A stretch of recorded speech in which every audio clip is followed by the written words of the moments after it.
What's up, y'all? It's GC Kinsey, here with a fun little vocal challenge. Can I still impersonate Alanis Morissette after 1 year on testosterone?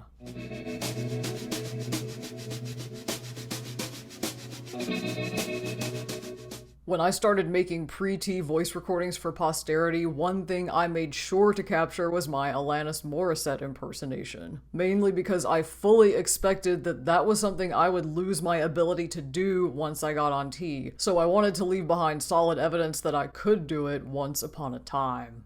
In 2021, I recorded 3 of my favorite Alanis songs, You Oughta Know, Uninvited, and Thank You, and you can listen to all 3 of those on my pre-T voice recordings playlist.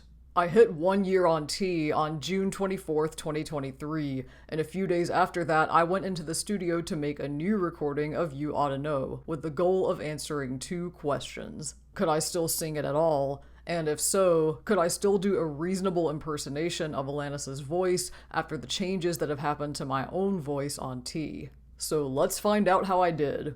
First, I'm going to play part of the pre-T recording just to give you a baseline of how my Alanis impersonation used to sound. I want you to know that I'm happy for you. I wish nothing but the best for you both. An older version of me, is she perverted like me? Would she go down on you in a theater? Does she speak eloquently, and would she have your baby? I'm sure she'd make a really excellent mother.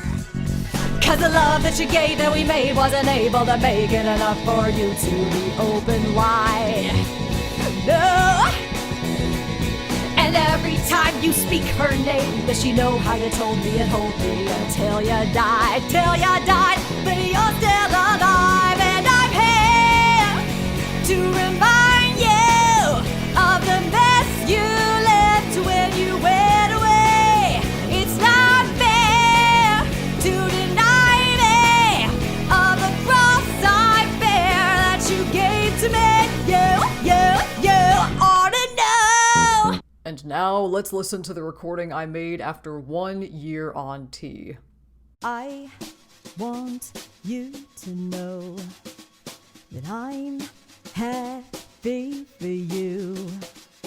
I wish nothing but the best for you both. An older version of me, is she perverted like me? Would she go down on you in a theater? Does she speak eloquently, and would she have your baby? I'm sure she'd make a really excellent mother. Cause the love that you gave that we made wasn't able to make it enough for you to be open wide. No.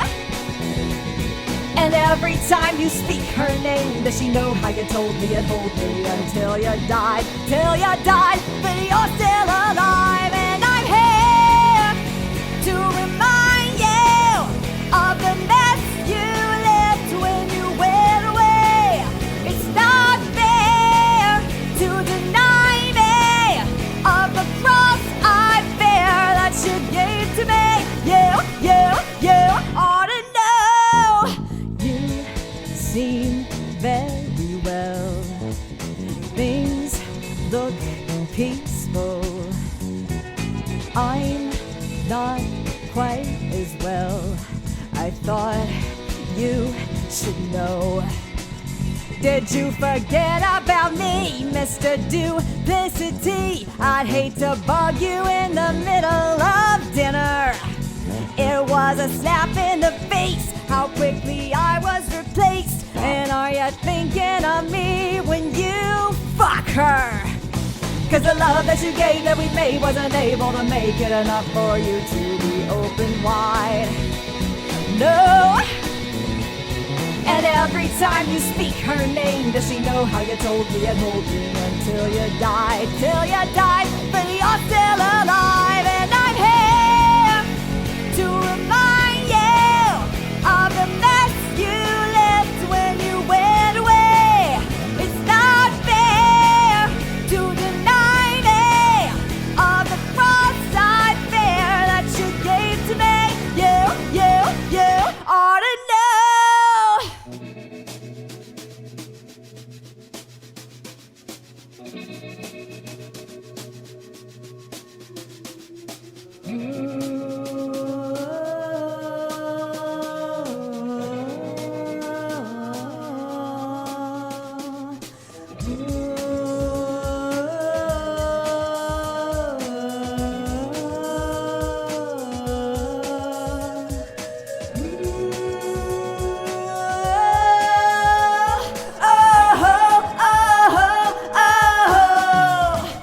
'Cause the joke that you laid in the bed, that was me. And I'm not gonna fade as soon as you close your eyes.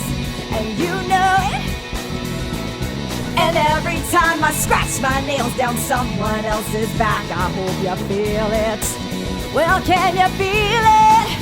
And I'm here to remind you of the mess you left when you went away.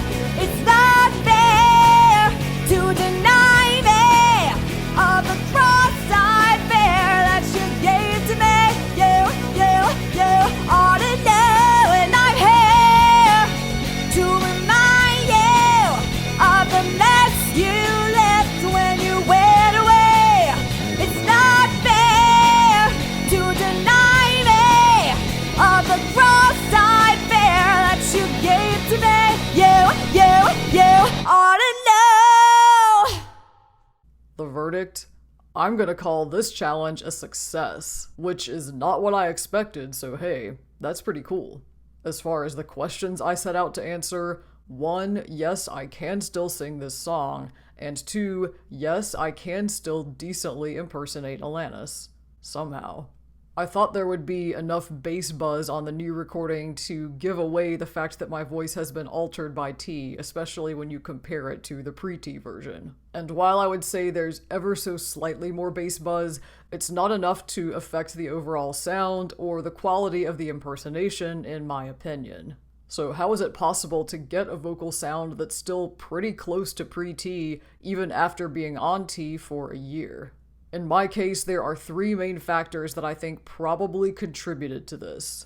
First is the fact that I'm on a lower dose of T to help the voice changes happen more slowly because I'm a singer. So at 1 year on T, my voice would be considered behind the curve. There are a lot of people on a more standard dose of T who have a deeper voice than I do after just 6 months, for example. Second is muscle memory. This is a song I've been singing for literal decades, so it's very easy to slip back into singing it the way I always have. It also doesn't hurt that the highest note in the song is a B4, which rests just below that threshold at C5 where my voice breaks over from chest voice into head voice even after T. And third is training. When you listen to any of my post-T voice recordings where I sound really deep and masculine, some of that can be attributed to T, but more of it can be attributed to training. And just like I've trained myself to use dark resonance to sound more masculine, I can apply that same training in reverse to get that really bright resonance that Alanis is known for. So for this recording, I raised my larynx, vibrated the sound at the back of my throat, kept my vowels nice and open, leaned into a little bit of nasality for that kind of brash, whiny sound that Alanis is known for, and it worked. The human voice is really, really flexible, and those of us who are constantly stretching our voices, like singers or voice actors, know that a voice doesn't have nearly as many limitations as most people think it does. Even a little bit of training can go a long, long way, and training can make just as much of a difference, if not more, than the presence or absence of testosterone. Will I be able to do my Alanis impersonation forever? Who knows? I'll try this challenge again when I reach 2 years on T or 3 years or more and find out. I'm not counting on it because even though the sound of my pre-T and post-T recordings of You Oughta Know ended up pretty similar, the actual experience of making those recordings was not.